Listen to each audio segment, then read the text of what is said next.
G'day and happy Cocktail Fridays. As always, I'm your host Troy. Today I'm here with a whole bunch of people to wish you a very Merry Christmas.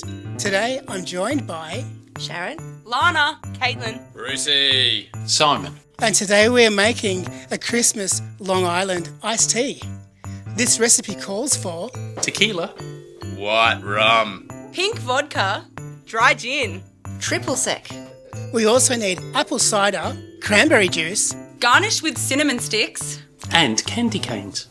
into a manly glass, add 20 mils of tequila, 20 mils white rum, 20 mils of vodka, 20 mils of dry gin. 20 mils of triple sec, top up with a little bit of cranberry juice, and some apple cider. Garnish with a stick of cinnamon and a candy cane. Cheers! Woo! Woo! Salud! That's delicious. Tell us what you would do to improve this recipe. See you next time. Happy Christmas. Bye. Woo! Filthy animals.